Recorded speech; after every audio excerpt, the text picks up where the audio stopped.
Correlation গুলো জানতে হবে। আর রিয়েল লাইফ আসবে যারা R&D করবে এই ফিল্ডে, তাদের জন্য এটা প্রযোজ্য। এবার আসো আমরা হার্ডেনেবিলিটি মাপবো কিভাবে। গ্রসম্যান একজন সায়েন্টিস্ট, গ্রসম্যান আমাদের জন্য একটা আইডিয়া দিয়ে গেছেন যে এইভাবে আমরা একটা স্যাম্পলের হার্ডেনেবিলিটি, একটা স্টিলের হার্ডেনেবিলিটি বের করতে পারি। সেটা কি? উনি যে কাজটা করলেন, নাম্বার অফ সিলিন্ড্রিক্যাল স্যাম্পল, এই যে অনেকগুলো স্যাম্পল বানিয়েছেন সিলিন্ড্রিক্যাল, যাদের ডায়ামিটার, এক একটা ডায়ামিটার এক এক রকমের। এইটার ডায়ামিটার 80, আরেকটা ডায়ামিটার 60, আরেকটা ডায়ামিটার 50, আরেকটা 40, maybe 30, maybe 20, a series of the used number of cylindrical steel bars. বিভিন্ন ডায়ামিটারের এই বার তৈরি করা হয়েছে, মেশিনিং করা হয়েছে, করার পরে তাকে একই টেম্পারেচারে অক্সিডাইজ করা হয়েছে, এরপরে তাকে একই ধরনের বাতে কোয়েঞ্চ করা হয়েছে। কোয়েঞ্চ করার পরে যেহেতু একটু আগেই আমরা শিখলাম যত মোটা হবে তত সারফেসের হার্ডনেস থেকে কোরের হার্ডনেস পার্থক্যটা তত বেশি হয়ে যাবে। এখন উনি বলতেছেন যে স্যাম্পলের যে পর্যন্ত ডেপথ পর্যন্ত, স্যাম্পলের যে ডেপথ পর্যন্ত 50% মার্টেনসাইট থাকবে, সেইটাই হচ্ছে ওই কেমিক্যাল কম্পোজিশনে স্টিলের জন্য ওই ধরনের বাতের ক্ষেত্রে তার সেটা হবে তার ক্রিটিক্যাল ডায়ামিটার। ওই ডেপথকে যদি রেডিয়াস ধরে একটা ডায়া কল্পনা করা হয় স্যাম্পলের, তাহলে ওই ডায়াটাই হবে ক্রিটিক্যাল ডায়ামিটার। এখানে দেখো এই স্যাম্পলটা বড় ডায়ার স্যাম্পলে বেশি দূর পর্যন্ত হার্ডনেস কিন্তু আসে নাই, 50% মার্টেনসাইট আসে নাই। এটা হচ্ছে 50% মার্টেনসাইটের লাইন, এই যে এটা। আরে যত বড় ডায়া, সেই ডায়ার একটা সারফেস থেকে সামান্য দূর পর্যন্ত মার্টেনসাইট তৈরি হয়েছে, আর ভিতরে পুরাটাই 50% এর নিচে মার্টেনসাইট রয়ে গেছে। যে ডায়া একটু কমে গেল, তাহলে তার ভিতরের মার্টেনসাইটের পরিমাণ আর একটু বেড়ে গেছে। দেখতেই পারতেছো এখান থেকে সারফেসের এই যে ডেপথ অফ 50% মার্টেনসাইটের যে জোন, সেটা কিন্তু ডেপথটা গভীরে চলে গেছে।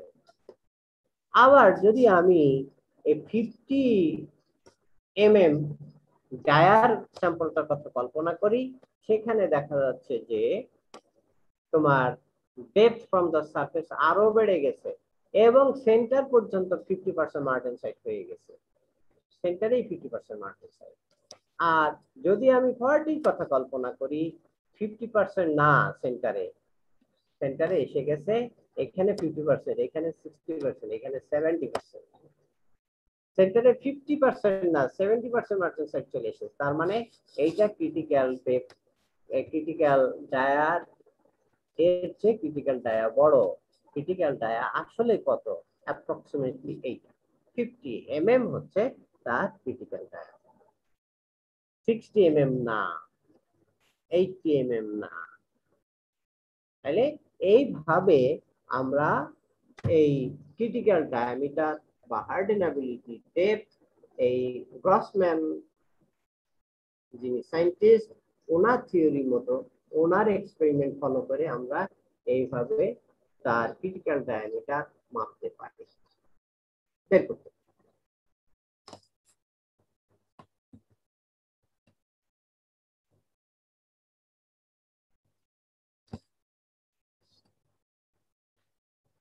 পরবর্তীতে উনি আরো কাজ করেছেন, যে উনি তো শুধুমাত্র একটা মিডিয়ার কথা বলেছিলেন, আসলে একটা মিডিয়া না। উনি পরবর্তীতে বলতেছেন যে আমাদের রিয়েল লাইফে অনেক রকমের কোয়েঞ্চিং মিডিয়া থাকতে পারে, সেই কোয়েঞ্চিং মিডিয়ার এক একটার কুলিং ইফেক্ট এক এক রকমের। সেই জন্য উনি বলতেছেন এটার নাম দিয়েছেন, হচ্ছে কোয়েঞ্চিং ইন্টেন্সিটি ফ্যাক্টর অথবা কোয়েঞ্চিং সিভিয়ারিটি ফ্যাক্টর। এইটা এক একটা মিডিয়ার জন্য এক এক রকমের। দেখো অয়েলের জন্য 0.25 থেকে 0.3, ওয়াটারের জন্য সেখানে 1, ব্রাইনের জন্য সেখানে 2। তারপরে এটা দেখো নো অ্যাজিটেশন, যেটা আমি একটু আগেই বলেছিলাম, শুধুমাত্র কোয়েঞ্চ করার মিডিয়া না, সেই মিডিয়া রুম টেম্পারেচার কত, সেই মিডিয়ার হচ্ছে স্টার্টিং টেম্পারেচার কত, সেই মিডিয়াকে আমি ঝাঁকাচ্ছি, নাড়াচ্ছি না সেটা একটা ব্যাপার। হ্যাঁ নাড়াচ্ছি, but what is the severity of agitation, that is another factor. বলা হচ্ছে প্রথমে নো অ্যাজিটেশন, এটা মাইল্ড অ্যাজিটেশন, এটা দেখো আস্তে আস্তে চেঞ্জ হয়ে যাচ্ছে, ভ্যালু চেঞ্জ, সিভিয়ারিটি চেঞ্জ হয়ে যাচ্ছে। মডারেট অ্যাজিটেশন চেঞ্জ, প্রত্যেকটা ক্ষেত্রে ভ্যালু চেঞ্জ। গুড অ্যাজিটেশন আবার চেঞ্জ।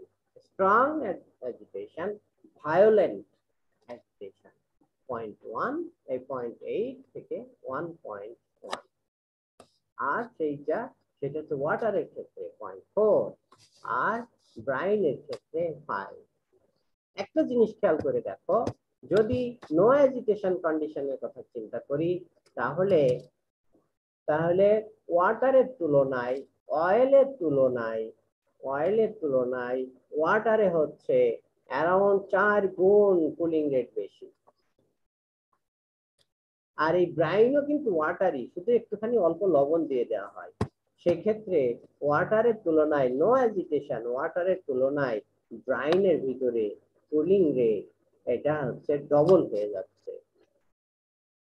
কিন্তু যখন আমি ভায়োলেন্ট এজিটেশন ঘটাচ্ছি, তখন কিন্তু এইটা অনলি 20 থেকে 25% বাড়তেছে।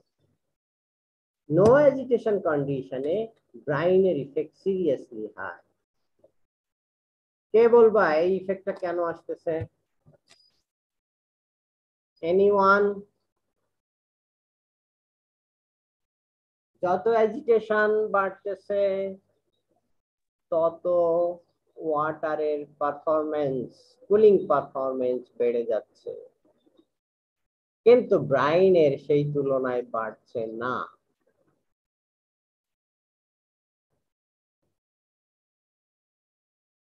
আসলে ওয়াটার এভাপোরেশনের একটা ব্যাপার আছে যেটা যেটা হয়তো মাইকটা একটু কাছে নিয়ে বলো।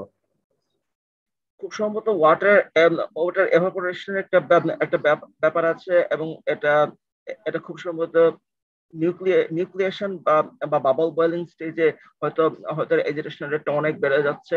আর ব্রায়ানের ক্ষেত্রে সেক্ষেত্রে কনসেন্ট্রেশন কমে যাওয়ার ফলে সল্ট প্রিসিপিটেশন বা এরকম কিছু একটা হয়তো হয়তো এই এজিটেশনের রেটটাকে কমিয়ে দিচ্ছে, এরকম কিছু। এনিবডি? আর কেউ আছো?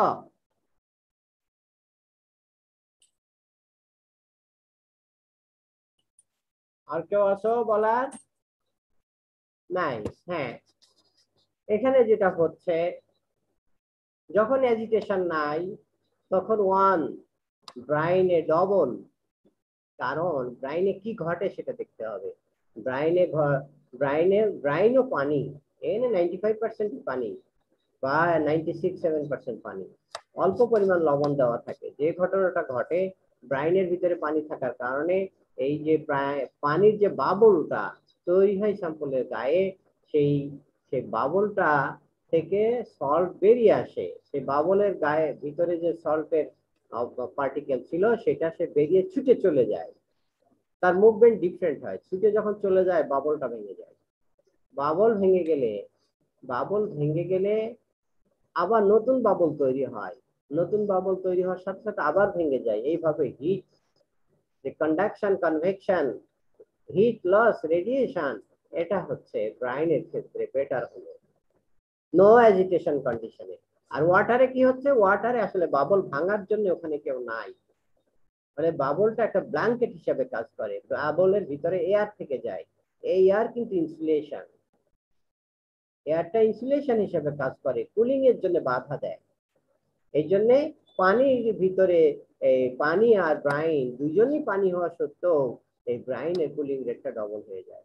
কিন্তু যখন আমি আস্তে আস্তে আস্তে আস্তে তার এজিটেশন বাড়িয়ে দিচ্ছি, এখানে সল্ট যে কাজটা করছিল, সল্ট সল্ট নিজে নিজে যে কাজটা করছিল, সেই কাজটা আমি এখন আর্টিফিশিয়ালি করে দিচ্ছি, আমি বাবলটা ভেঙে দিচ্ছি।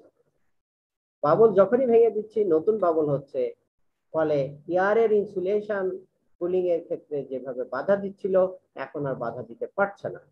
ফলে আস্তে আস্তে আস্তে আস্তে ওয়াটার যে মিডিয়া, তার মিডিয়ার পারফরমেন্স, কুলিং পারফরমেন্সটা বেড়ে যাচ্ছে। এই হচ্ছে মোটামুটি অবস্থা। এরপরে আসো আরেকটা জিনিস আমরা পড়ি, এটা হচ্ছে তার হার্ডনেস, এই সরি গ্রেন সাইজ। একটু আগেই বলেছিলাম যে শুধু কার্বন না, শুধু অ্যালয় না, শুধু শেপ এন্ড সাইজ না, সেই যে মেটেরিয়াল দিয়ে তুমি বানিয়েছো সেই মেটেরিয়ালের ইনসাইডে গ্রেন সাইজ কেমন। গ্রেন সাইজ যদি ছোট হয় তাহলে হার্ডেনেবিলিটি বেড়ে যাবে, গ্রেন সাইজ যদি বড় হয় হার্ডেনেবিলিটি কমে যাবে। সেটা তুমি দেখো, এই যে grain size 4, grain size 5, grain size 6, grain size 7, grain size 8, আসলে কি জিনিস এটা আমরা দেখে নেই। গ্রেন সাইজের সাথে গ্রেন সাইজ 1, গ্রেন সাইজ 1 তার হচ্ছে গ্রেনের ডায়ামিটার হচ্ছে 254, আর গ্রেন সাইজ আমার এখানে কত আছে, 8 পর্যন্ত আছে, তাহলে 8টাই দেখি। 8, তার গ্রেন সাইজ হচ্ছে 22 মাইক্রন। তাহলে 1 গ্রেন যখন, তখন হচ্ছে 254, আর যখন 8 গ্রেন তখন হচ্ছে 8 গ্রেন সাইজ, তখন হচ্ছে অনলি 22। ইন জেনারেল আমরা যেটা জানি, গ্রেন সাইজ যদি গ্রেন সাইজ যদি বড় হয়ে যায়, ছোট হয়ে যায়, তার কিন্তু স্ট্রেংথ বাড়ে, হার্ডনেস বাড়ে, দ্যাট ইজ ডিফারেন্ট। আর হার্ডেনেবিলিটি আলাদা জিনিস। গ্রেন সাইজ যত বড় হয়ে যাবে হার্ডেনেবিলিটি তত বেড়ে যাবে, গ্রেন সাইজ যত ছোট হয়ে যাবে হার্ডেনেবিলিটি তত কমে যাবে।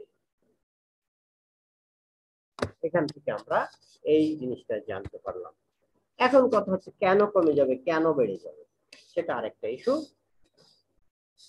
এখানে দেখো বলছিলাম 1 গ্রেন সাইজ ASTM1 254 তার মাইক্রোমিটার গ্রেন সাইজ। তো আমরা এখানে রেখেছি 4, 4 মানে 90, 8 মানে 22। তা 8 যখন গ্রেন সাইজ, তার হার্ডেনেবিলিটি আইডিয়াল ডায়ামিটার 6 mm। যখন গ্রেন সাইজ হচ্ছে 90 মানে 4, ASTM4, তখন তার হার্ডেনেবিলিটি হচ্ছে 8.5 মিলিমিটার। তার মানে দেখতেছই যে ডেপথ অফ হার্ডনেস এটা বেড়ে যাচ্ছে, হার্ডনেস ইনক্রিজ করার ডেপথ বেড়ে যাচ্ছে। তার মানে আমরা বলতে পারি গ্রেন সাইজ যদি বড় হয়ে যায়, গ্রেন সাইজ নাম্বার না, কিন্তু গ্রেন সাইজ নাম্বার এক জিনিস, এটা 1 2 3 4 5 6 7 8 9 10 এরকম, আর গ্রেন সাইজ হচ্ছে মিলিমিটারে বা মাইক্রোমিটারে। গ্রেন সাইজ যত বড় হয়ে যাবে তত তার হার্ডেনেবিলিটি বেড়ে যাবে, গ্রেন সাইজ যত ছোট হয়ে যাবে তত তার হার্ডেনেবিলিটি কমে যাবে। কেন যাবে এবার আসি। গ্রেন সাইজ যত বড় হবে, যত গ্রেন সাইজ বড় হবে, তত গ্রেন বাউন্ডারিতে সেকেন্ড ফেজের পরিমাণ বাড়বে না কমবে? কমবে। কি শোনা যায় না? জি স্যার, কমা উচিত। গ্রেন সাইজ বাড়লে তার সেই তুলনায় সারফেস এরিয়া তো কমে যাবে, মানে ভলিউমের তুলনায় সারফেস এরিয়া কমে যাবে, আর গ্রেন কেউ বাউন্ডারি সেকেন্ড ফেজে কমবে। এনিবডি কেউ আছো, তোমরা কেউ শুনতেছো না? কমাই তো উচিত। কমে যাবে, তাই তো? হ্যাঁ ঠিক আছে তো? জি স্যার। Yes sir. হ্যাঁ, আর কেউ আছো? তোমরা তোমরা তো 50 জন, কথা তো একটা শোনা যায় না। জি স্যার, আছি আমরা। হ্যাঁ তোমরা আসো, বলো কি হবে। তোমাদের তো দেখতেছি না কারো, লজ্জা পাওয়ারও তো কিছু নাই যে স্যার আমার দিকে তাকাবে, আমি পারতেছি না, লজ্জা লাগবে, তোমার তো দেখার উপায় নাই। তোমরা তো আসো হান্ড্রেডস অফ কিলোমিটার দূরে, সমস্যা নাই তো, কি হবে বলো?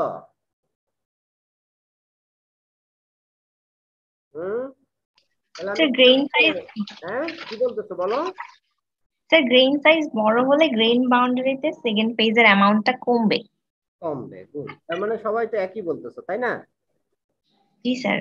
আচ্ছা, তাহলে আমাদের আমাদের প্রবাদ, বাংলা ভাষায় একটা প্রবাদ আছে, দয় যেখানে আল্লাহ সেখানে। এটা কি সত্যি না মিথ্যা? হ্যাঁ, এই প্রবাদ শুনেছো?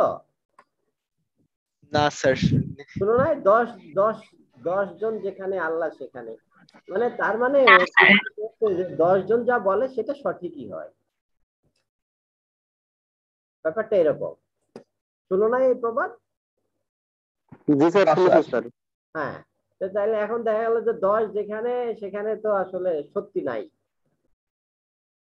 তোমরা সবাই বললা যে এটা কমে যাবে কমে যাবে, নাকি বেড়ে যাবে বললা, কি বলেছো? কমে যাবে বলেছে।